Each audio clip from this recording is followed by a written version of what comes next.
vous allez toujours informer de toutes les qualités, informations, pourquoi pas.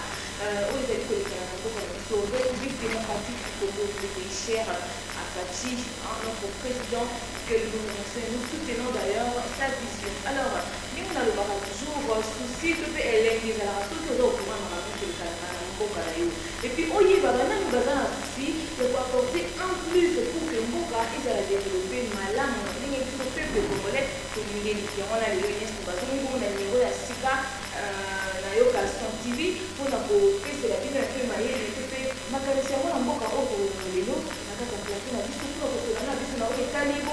le feu Etienne Tshisekedi Ouamouluba, qui est merci na partie mais si ma vie pour une ça qui m'a trouvé les bisous na bio que je dis et les pour ma classification bonjour à tous comme on fait c'est bonjour et à toute l'équipe de Casson pourquoi pas nous dire très cher internaute de lui aussi félicitations puis nous alors on a beaucoup parti au remercie na ngambo pas wapi invité na biso azali o abengani bongo na kombo ya matoucher la yumbu pour ça, par rapport il y a comment on va le frère Etienne Tshisekedi le fin délimité. Alors, il voulait plus s'atteindre là-dessus, mais on va savoir ensemble le pourquoi. Alors, la propose ça directement, Matouchela Yumu. Bonjour. Vous avez invité sur la massacre comme vous avez dit. Matouchela Yumu. Metouchela Yumu. Okay. Voilà. Alors, merci de la disponibilité là. Donc, à qui vous êtes dans un mécanisme là, il y a des contextes à la Bandeko, il y a le monde entier. On a envoyé à Congo, il y a fin de limité par rapport à moi, on a pratiqué depuis longtemps le feu Etienne Tshisekedi. Kasi, on s'est présenté dans nous, Toyeba, au fonctionnement de Nini. Aux organisations, aux associations, aux boyeto, les animaux, la famille, merci bien pour la parole. D'abord, je vais me présenter. Et je m'appelle M. Metouchela Yumu. Et je suis né à Kinshasa, de nationalité congolaise. Je suis un jeune passionné de la culture. Je suis passionné de l'éducation. Et je suis aussi encadreur des jeunes sur un centre culturel dénommé Centre d'appui scolaire pour la formation de l'élite du Congo. CASFEC ONGD en sigle. Mais aujourd'hui, je ne vais pas parler de mon centre culturel. Je vais aborder un sujet très important qui va nécessiter un débat sur l'espace planétaire. Voilà.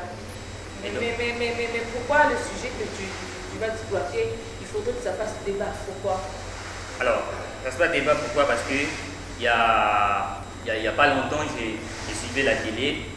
J'ai vu, on a écrit sur la télé que Etienne Tshisekedi Ouamouluba, les Sphinx délimités. Les Sphinx délimités. Okay. Donc quand j'ai vu ça, vu que je suis un chercheur en devenir, je me suis posé des questions, Etienne Tshisekedi, Sphinx délimités.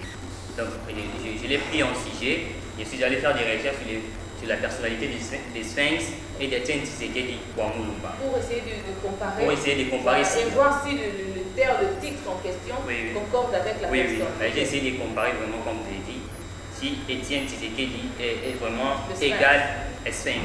Okay. Voilà. Et c'est pourquoi je suis allé faire des recherches pendant au moins un mois et j'ai trouvé que non, Etienne Tshisekedi Ouamouluba ne peut pas être appelé Sphinx délimité. Donc ces noms-là, moi je m'oppose à ça. Voilà, merci. Mais dis-nous alors, le Sphinx en question, est-ce que tu peux nous définir d'abord le Sphinx veut dire quoi? Ok. D'abord, premièrement, mon sujet que j'ai préparé, il y a 6 chapitres. Le premier chapitre, je vais vous parler de la personnalité d'Etienne Tshisekedi. Qui est Etienne Tshisekedi? Le deuxième chapitre, ça sera ses objectifs, les objectifs poursuivis d'Etienne Tshisekedi. Et le troisième chapitre, ça sera la personnalité des Sphinx. Je vais définir les Sphinx, je vais expliquer qui est Sphinx dans ces mondes. Voilà. Les 3 autres chapitres, je vais parler ça prochainement. Oui, par rapport au temps aussi, parce que le média, c'est le respect de l'autre. Voilà. C'est ça. Maintenant, les premiers chapitres, je vais vous parler de la personnalité d'Etienne Tshisekedi. Qui est Etienne Tshisekedi? Donc j'ai essayé de les comparer. Je vous ai dit, j'ai fait un mois d'études juste pour chercher, oui, si réellement Étienne Tshisekedi correspond à la personnalité des Sphinx. Voilà. Comme premier chapitre, ce sera la personnalité qui est Étienne Tshisekedi. Étienne Tshisekedi est né à Kananga, alors ancien Lualabo au Congo belge, le 14 décembre 1932. Et il est mort le 1er février 2017 à Bruxelles. Prénom d'État de la République démocratique du Congo, ancien premier ministre et premier commissaire d'État du Zaïre, nom de la RDC Sumo. Et il était aussi président de l'Union pour la démocratie et le progrès social, IDPS. Et nous connaissons tous. Étienne Tshisekedi est d'origine Luba. Il obtient son diplôme de docteur en droit à l'université de Ovanium, actuelle Ilitine, en 1961. Et devenant ainsi le premier diplômé en droit du Congo. Et déjà en 1960, il est membre du collège des commissaires généraux du gouvernement provisoire mis en place par Joseph Désiré Mobutu après un coup d'État en tant qu'adjoint du commissaire à la justice Marcel Yao. Voilà, c'est son biographie. Cela veut dire qu'Étienne Tshisekedi était un homme qui a vécu sous la terre. Mais c'est un homme qui est né. Il n'est pas un monstre. Il n'est pas un monstre, c'est un homme qui est né dans une famille aussi. Et voilà, si partons de son biographie, nous voyons qu'il a étudié. Il fut le premier docteur en droit congolais, en RDC. Voilà. Donc il a étudié, il a vécu sa vie normalement. Donc c'est un homme à respecter, un homme à honorer. Voilà, là c'est la personnalité d'Étienne Tshisekedi Wamulu. Voilà. Là c'est comme chapitre 1. Je vais aller un peu vite. Donc le chapitre 2, je parlais de ses objectifs et but poursuivis du président Étienne Tshisekedi Wamulu. Son objectif était d'instaurer un état de droit pour une bonne justice, de lutter contre la corruption et de promouvoir l'homme congolais. Et son but aussi était de chercher la démocratie, de combattre les présidents Mobutu, Laurent Désiré Kabila et Joseph Kabila Kabange. Et c'est pourquoi aujourd'hui, vous avez des acteurs politiques dans notre pays, ici de l'école Tshisekedi. Cela veut dire quoi? Étienne Tshisekedi, il avait des objectifs, il avait des buts importants. Son but, premièrement, était d'instaurer un état de droit. C'est pourquoi aujourd'hui on parle de l'état de droit avec le président Félix Antoine Tshisekedi. Il avait besoin que toute personnalité doit être respectée. L'homme congolais doit être respecté. Il a lutté pour tout ça. Il a lutté pour la corruption. Il a toujours voulu promouvoir l'humanité. Il a toujours voulu promouvoir l'homme. Il a cherché la démocratie. Il a combattu les présidents Mobutu. Il a combattu les présidents Mouzé et puis le président Joseph Kabila Kabange. C'est pourquoi aujourd'hui, vous avez des gens qui sont sortis de l'école Tshisekedi. Primo, je dirais, le président Félix Antoine Tshisekedi, il est sorti de l'école Tshisekedi. Même la mère Médéo Malanga, il est sorti de l'école Tshisekedi. Emmanuel Ramazan Chadari, il est sorti de l'école Tshisekedi. C'est un homme à respecter, un homme où on peut l'honorer, mais avec ce nom de Sphinx, moi je dirais non, car ça ne correspond même pas avec la personnalité d'Étienne Tshisekedi. C'est pourquoi au début j'ai demandé, alors tu peux aussi nous définir le Sphinx, parce que tu nous as parlé du feu docteur Tshisekedi Wamulumba. Alors tu peux aussi nous parler maintenant du Sphinx pour que nous puissions aussi comprendre et faire aussi une comparaison de notre côté, parce qu'il y a des gens qui suivent en ce moment et plusieurs personnes sont toujours tiquées en ce qui concerne l'affaire ou la personne d'Étienne Tshisekedi. Donc puisque tu veux en parler aujourd'hui, ramène-nous un peu à cette compréhension. Ok, comme je disais au début que j'avais préparé 3 chapitres. Le premier chapitre c'était de biographie, juste un petit peu de biographie d'Étienne Tshisekedi, je l'ai dit. Et le deuxième chapitre c'était ses objectifs et buts. Il a poursuivi, je vous ai dit aussi. Mais le troisième chapitre, c'est la personnalité des Sphinx, la question que vous m'avez posée. Là-bas, c'est toute une histoire. Là, je vais vraiment raconter. Avec Sphinx, dans le monde, il a existé des sortes de Sphinx. À savoir, nous avons les Sphinx en Égypte, dans la mythologie égyptienne. Et deuxième, nous avons les Sphinx en Grèce, précisément dans la ville de Thèbes. Donc, il a existé des sortes de Sphinx. Premièrement, nous avons les Sphinx dans la mythologie égyptienne, en Égypte. Deuxièmement, nous avons les Sphinx en Grèce, précisément dans la ville de Thèbes. Donc, c'est ça. Les Sphinx, dans la mythologie égyptienne, étaient un monstre. C'était un monstre. mi-homme, mi-animal. Donc c'était un monstre, de ce côté il était humain, de ce côté il était un animal, précisément un lion. Ok. Voilà. Donc son rôle était de protéger ou de garder les tombeaux dans des nécropoles ou dans des cimetières. Donc les sphinx égyptiens étaient là juste pour garder les morts, les gens qui sont déjà morts, dans des tombeaux ou dans des nécropoles. Vous comprenez? Donc c'est ça là les sphinx en Égypte. Nous avons donc les sphinx en Égypte ne correspondent même pas à Étienne Tshisekedi. Même pas à Étienne Tshisekedi, parce que lui en Égypte c'était un monstre. Étienne Tshisekedi n'est pas un monstre. Ok. Et puis son rôle était de garder les morts. Étienne Tshisekedi ne garde pas les morts dans des cimetières. Voilà, il y a déjà la différence. Là-bas ça ne correspond même pas. Donc nous avons les points B, ça dit les sphinx en Grèce. En Grèce précisément dans la ville de Thèbes. Là c'est toute une histoire. Les sphinx en Grèce précisément dans la ville de Thèbes. Peut-être vous direz que vu que les sphinx, on ne parle pas des sphinx en Égypte, peut-être que son nom correspond au sphinx de la ville de Thèbes en Grèce. Je vais vous expliquer ça. Les sphinx de Thèbes étaient un monstre aussi, ayant la tête et les seins d'une femme, le corps d'un lion et les ailes d'un aigle. Là, c'est la personnalité des sphinx de Thèbes. C'était un monstre ayant la tête et les seins d'une femme, les corps d'un lion et les ailes d'un aigle. Son rôle était très cruel, impénétrable, énigmatique, d'où il proposait des énigmes aux habitants et aux voyageurs de la ville de Thèbes, lesquels ne pouvaient pas répondre et payer leurs embarras de leur vie. C'est-à-dire quoi? Mais il vivait dans l'environnement avec les gens, les humains. Ouais, j'arrive là. C'est-à-dire quoi? Son rôle était très cruel, il tuait des gens. Il peut venir aussi dans ces plateaux, il te pose une question, une énigme. Donc, en Ingala, on dit l'ICC. Ouais. Si tu ne réponds pas à cette énigme, il te tue. Oh. Oui. Là, c'est pourquoi il y a un savant, Pierre Corneille, un savant français, un poète, Pierre Corneille a dit, on t'a déjà parlé des sphinx des Thèbes, dont l'énigme funeste ouvre plus de tombeaux que n'en ouvre la peste. La peste, c'est une pandémie qui a existé, je crois, vers le 14e, 15e siècle. Mais là, vous avez dit que les sphinx tuaient plus que la peste. Aujourd'hui, moi, je dirais que les sphinx tuaient plus que les coronavirus. Vous voyez? Maintenant, dans cette ville-là, dans la ville de Thèbes, il y avait un roi qui s'appelait Laïos. Le roi Laïos, il avait comme femme Jocaste, la reine Jocaste. Jocaste, ils ont mis au monde un enfant et un garçon. Et quand ils ont mis au monde un enfant, c'était la nuit, il y a un devin qui est venu, un devin. Il est venu, il a dit au roi, l'enfant que tu avais mis au monde, un jour il va te tuer le roi. Il prendra sa maman comme étant son épouse. Ouais. Là, un devin qui a dit au roi la nuit. Donc, quand le roi il s'est réveillé, il s'est posé des questions, pourquoi mon fils peut me faire ça? Il a posé avec sa femme, qui était la reine Jocaste. Ils ont décidé d'aller jeter l'enfant. Ils sont partis, ils ont jeté l'enfant loin de la ville de Thèbes. Déjà, la ville de Thèbes, déjà comme Kinshasa, la ville de Thèbes. Et de l'autre côté, Brazzaville, je les donne le nom de Corinthe, la ville de Corinthe. Ils ont jeté l'enfant entre la frontière Kinshasa-Brazzaville, genre en Kitchouka pêcheur. Ils ont jeté l'enfant. Maintenant, il y avait un voyageur qui passait, il a vu un enfant. Dès qu'il a vu un enfant, il a touché ses doigts.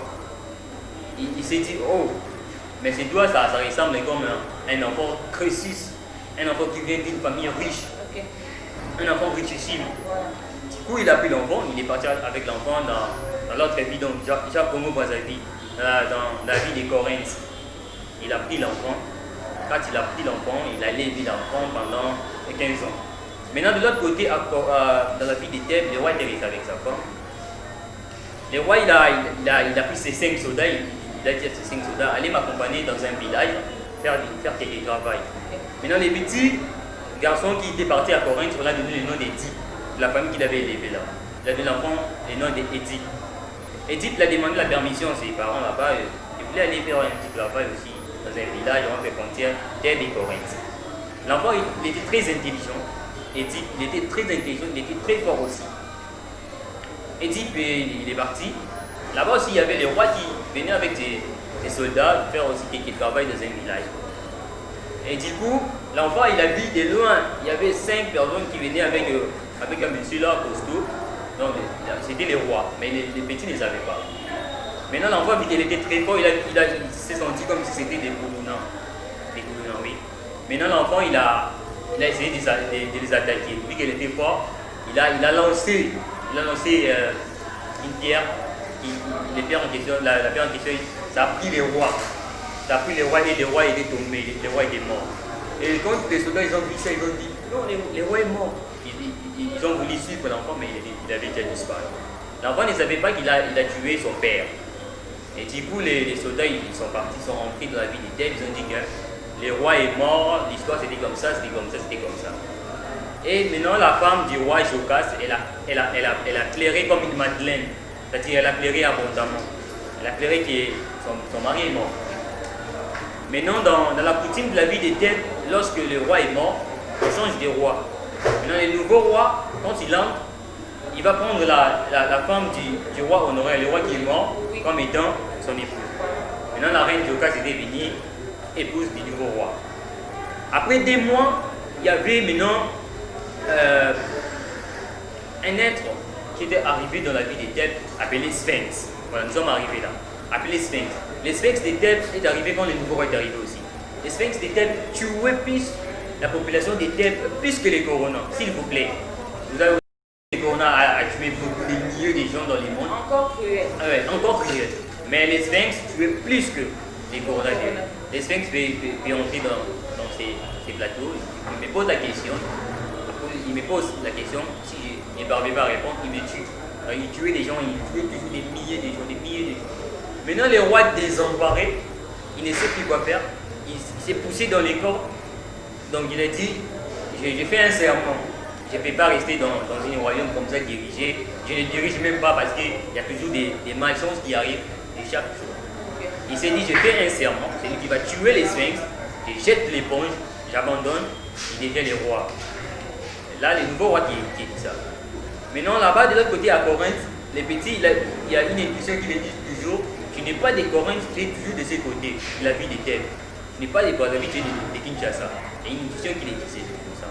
Maintenant, l'enfant, il a pris de l'autre côté, il a bien voulu rester là-bas, et il est venu de ce côté à Kinshasa, dans la vie des Thèbes.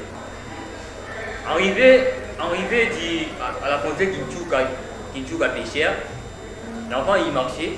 Là-bas, les sphinx tuaient toujours des gens, ils tuaient toujours des milliers de personnalités, ils tuaient toujours des gens. Du coup, quand l'enfant arrivait dans un village, ici de Kinchuka Péchère, il s'est vu avec les sphinx. Ouais, il s'est rencontré avec les sphinx. D'où, dans la mythologie gréco-latine, on dit souvent que les sphinx devant Édipe avec un sourire radieux. Il a posé une énigme à Édipe. C'est la même énigme qui proposait tous les habitants de la ville des Thèbes. Mais il n'est pas venu par répondre. La même énigme aussi il a posé Édipe. C'était quoi l'énigme? L'énigme était, les sphinx a posé Édipe la question. Quel animal marche à 4 pattes les matins, à 2 à midi et à 3 les soirs? C'est la question que Édipe et les sphinx a posée à Édipe. Quel animal marche à 4 pattes les matins, à 2 à midi et à 3 les soirs? Édipe lui répond sans réfléchir, c'est l'homme. Quand il a répondu c'est l'homme, d'où la mythologie gréco-latine, on dit les sphinx se jeta du haut d'un rocher. Quand Édipe lui fournit la solution de son énigme, c'était là que les sphinx étaient morts. Ok. Vous voyez? Donc, si vous comprenez bien, les sphinx étaient cruels. Ils tuaient des gens. Ils ne jouaient pas un bon rôle. Oui, ils ne jouaient pas un bon rôle. Moi, je n'ai pas compris. Les grands professeurs, ils ont dit qu'ils ont doté un poignard au nom d'Étienne Tshisekedi comme étant sphinx. Professeur de l'RDC. Oui, si, des grands professeurs. Des grands juristes que je suis souvent à la télé. Voilà. Chaque jour, ils parlent toujours des sphinx. Ils le mettaient Étienne Tshisekedi, sphinx, ils le mettaient. Peut-être que le sphinx, du terme juridique, porte une autre définition par rapport Non, il y a un juriste que j'ai suivi, il a dit les sphinx étaient puissants. C'est pourquoi Étienne Tshisekedi était puissant. On a doté ces noms parce que ces deux-là, ils étaient puissants. Voilà, ça correspond. Mais moi, je dirais qu'il était dans l'erreur parce que Dieu aussi est puissant. Et Satan aussi est puissant. Mais la puissance de Satan est négative. Certainement qu'ils ont pensé à sa force, à sa puissance, à son, comment je peux dire, il était tellement endurant qu'il était invincible. Ouais. Peut-être que par rapport à cette facteur-là, mais pas pour autant être cruel, criminel en plus, ils ont essayé de doter ces noms. Ils ont juste pris le facteur de force un peu puissant parce qu'il était invincible, personne ne pouvait se tenir devant lui. Vous avez dit même juste avec les juristes qui étaient suivis à la télé, mais moi je dirais que c'est faux. Vous avez Dieu est puissant, il est puissant. Ouais. Satan c'est puissant. Mais la puissance de Satan est négative parce qu'il ne veut pas promouvoir l'homme, il ne veut pas nourrir l'homme, il veut tuer l'homme. Là, la puissance de Satan, c'est comme la puissance des sphinx. Sphinx était très puissant. Puissance en mal. Une puissance en mal, voilà. Mais Étienne disait qu'il était puissant, mais sa puissance était de promouvoir l'homme comme on est, était de promouvoir l'humanité, était d'aider l'humanité. Vous voyez? Donc il y a vraiment la différence entre la puissance des sphinx et la puissance des sphinx. Maintenant, quand je reviens, quand Édipe l'a répondu, c'était l'homme. Les sphinx se jeta du haut d'un rocher quand Édipe lui fournit la solution et les sphinx étaient morts, il était mort là. Et du coup, Édipe a pris les corps des sphinx, il est parti avec dans la ville de Thèbes, on l'a nommé étant roi. Comme le roi, il avait fait un serment. Voilà. Du coup, Édipe est devenu roi à l'âge de 17 ans. Okay. Il est devenu roi à l'âge de 17 ans, comme à l'accoutumée, tu deviens roi, tu prends la femme du roi. Et la femme du roi, c'était sa mère. Il ne savait pas. C'est comme les devins avaient dit au roi que tu auras un enfant, il va te tuer, et il prendra sa maman comme étant son épouse. Et il est devenu roi, il a pris Jocaste comme étant son épouse. Il ne savait pas qu'il existait à sa part, sa maman. Ils ont mis au monde 4 enfants. 4 enfants. Les mêmes devins qui avaient dit à Laïus, les pères d'Édipe, que tu auras cet enfant qui doit faire cela, il est venu, il a dit à Édipe que la femme que tu as mise au monde avec 4 enfants, c'est ta maman. Et les mêmes devins, il est allé dire à Jocaste, l'homme que tu as mis au monde, 4 enfants, c'est ton fils Édipe. Et Jocaste commence à pleurer. Il a commencé à pleurer. Et du coup, Jocaste est allé se pendre dans un village. Jocaste était mort. Et de même aussi, Édipe, il est allé aussi se pendre dans un village, il était aussi mort. Voilà. Cela veut dire que les noms des sphinx, ça ne correspond pas à la personne de Étienne Tshisekedi. À la personne d'Étienne Tshisekedi Wamouba. Nullement, exactement. Mais seulement, aujourd'hui, tu as quand même eu le culot. Ouais. Le culot de parler, de défendre les valeurs de Étienne Tshisekedi en tant que gay. Mais est-ce que tu sais autrement c'est défier les professeurs, les juristes qui ont quand même surnommé ou alors titré Étienne Tshisekedi en tant que fait, tu es en mesure de défendre cela? Bah, j'aurais des questions qui me reviendraient. Moi, je suis constant et objectif que ces noms ne correspondent même pas. Parce que j'ai fait des recherches, j'ai des épreuves, ces noms ne correspondent même pas à Étienne Tshisekedi. Le nom de sphinx ne correspond même pas. J'ai fait des recherches et je suis objectif et constant que même s'il venait. D'ailleurs, bien sûr que oui. D'ailleurs, avant d'arriver ici, j'ai contacté des professeurs de l'université, des professeurs des français. Et ils m'ont dit que c'est déjà dit. C'est déjà dit. Ils ne peuvent pas rectifier, même pas modifier. Bah, moi, je vais proposer au chef de l'État, Félix Antoine Tshisekedi, le président de la République, et c'est l'image de son papa. Étienne Tshisekedi, c'est son père. Ils ont doté les noms des sphinx délimités parce qu'ils ne sont pas cultivés, permettez l'expression, et ils ne savaient pas. Mais ce n'est pas trop tard. Il y a des noms, d'ailleurs j'ai proposé un nom, que je le dirai prochainement, et ce nom correspondra à Étienne Tshisekedi Wamouba. Mais c'est avec quelle bravoure? Parce qu'il y a des gens qui vont se poser des questions, mais celui-là est qui? Avec quel culot? Avec quelle personnalité ou bien je dirais simplement en tant que qui est-ce que tu as le courage de pouvoir défier ces grandes personnalités de notre pays? Bah, en fait, moi je suis justement un jeune Congolais et je suis passionné et je suis aussi encadreur des jeunes comme je l'ai dit au début. Je fais aussi des recherches. D'ailleurs, je demande toujours à mon Dieu de me faire un chercheur un jour. Donc je suis un chercheur en devenir. Donc j'ai fait des recherches et j'ai trouvé que non, c'est non, ça ne correspond pas. Et puis, si ces gens-là, si ces juristes et des grands professeurs, ils venaient me poser des questions, là, je vais répondre. Il y a d'autres professeurs qui savent que ces noms ne correspondent pas à Étienne Tshisekedi. Ils m'ont dit ça aussi. Mais ils m'ont dit que c'était déjà dit. On ne peut plus rectifier. Mais moi, je les ai dit que non, même si c'est déjà dit, on peut aussi les rectifier. Donc je m'oppose à ça. On peut aussi changer les noms des sphinx et mettre encore, doter encore un autre nom à notre président Étienne Tshisekedi. Là, c'est comme si tu nous laisses vraiment dans le bain, parce que nous sommes déjà en train de chuter. Tu nous laisses dans les bains du souci de savoir au moins qu'est-ce que tu allais proposer pour pouvoir remplacer les titres des Sphinx à une autre. Donc, je dirais du moins, merci quand même, parce qu'il y a beaucoup de jeunes qui sont restés dans le coulisses, qui se sont cachés, qui n'ont pas eu le culot de pouvoir extérioriser leurs pensées, leurs savoirs. Alors, derrière toi, tu as un soutien, ou bien tu te bats seul, ou comment alors? Vous savez, nous sommes au Congo.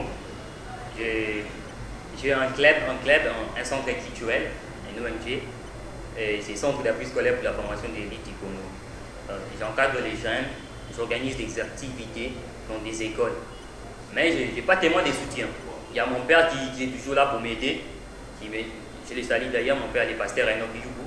Il est là pour m'aider, pour me soutenir d'aller toujours de l'avant. C'est lui qui m'a soutenu.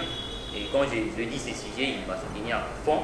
Il m'a envoyé ici, Yokason TV, pour m'estimer et donner ce que je pourrais dans mon sujet d'Étienne Tshisekedi. Est-ce que tu as une tendance politique?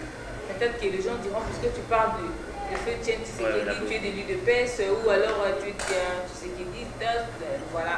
Moi, je ne suis pas Tshisekediste et non, je ne suis pas de la politique. Mais j'aime la personnalité d'Étienne Tshisekedi. J'ai lu son biographie, à mille reprises. J'aime la personnalité d'Étienne Tshisekedi.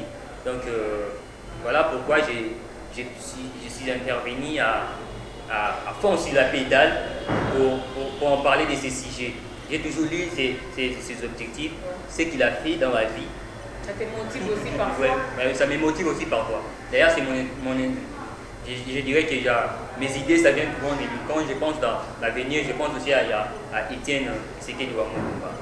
Mais pourquoi tu vas aller voir Fathi? C'est la toute dernière question. Tu vas aller voir Fathi, le président de la République démocratique du Congo. Oui, c'est le fils de Étienne Tshisekedi, mais seulement Étienne Tshisekedi a agi en tant que père de la nation et non en tant que père de famille.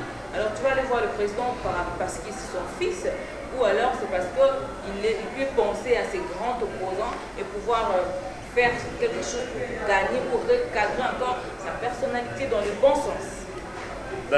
Moi, j'envoie un message dans la classe politique qui montre l'IDPS. Et puis dans la famille aussi, chez le président Félix Antoine Tshisekedi, même maman Marthe, qui était sa femme. Vous voyez? Donc c'est vraiment une chose très importante où ça peut aussi aider la population. Vous voyez? Quand vous parlez des Sphinx, d'éliminer Étienne Tshisekedi, ça donne déjà une mauvaise impression. Une mauvaise impression parce que Étienne Tshisekedi n'a jamais tué, il n'a jamais proposé des énigmes aux gens.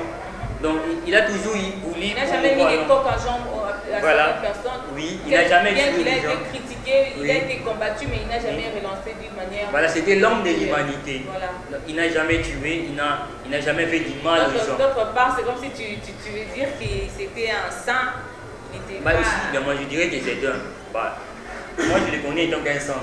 Parce qu'il voulait toujours aider l'homme, il voulait toujours promouvoir l'homme. C'est pas comme les Sphinx. On a lu les Sphinx étaient un cruel, ils tuaient des gens, ils proposaient des énigmes. Voilà. Moi je lance l'appel au président de la République, dit que c'est son papa, de changer les noms des Sphinx délimités, d'inaugurer. Je lui proposerai qu'on puisse inaugurer un nom qui aura trait avec Étienne Tshisekedi Wamoukoumba. D'ailleurs, les noms j'ai déjà proposé, j'en ai d'ailleurs, je l'avais déjà écrit, mais je le dirai prochainement. Je vais proposer prochainement. Merci beaucoup. Je crois que nous avons clôturé avec cette émission. Le peuple d'abord, c'était là la grande mission, la plus grande mission d'ailleurs. De notre Père de la nation qui nous a quittés depuis un certain temps, mais seulement nous vous remercions pour votre confiance et fidélité. Je crois qu'on pourra revenir encore plus prochainement, d'ailleurs plus vite, pour revoir maintenant la continuité de ces éléments un peu cruciaux. D'ailleurs, moi je dis que c'est une découverte parce que nous, peuple congolais, on a toujours l'habitude de pouvoir nous cacher, mais avec les kilos que notre fils du pays, je peux dire, ce que j'allais dire, un jeune, comme vous le voyez, il est encore trop jeune, mais il se lance déjà pour pouvoir défier le mal ou alors tout ce qui ne plaît pas par rapport à sa vision et sa compétence à la population ou ce qui peut nuire à la personne du feu Étienne Tshisekedi. Pour aujourd'hui, je vous dis merci. Abonnez-vous, télécharger, suivez cette émission partout. Vous vous trouvez. On se retrouve plus prochainement pour vous relancer la suite parce que ça, c'est juste la première partie et il y aura la continuité. Partie, merci à vous.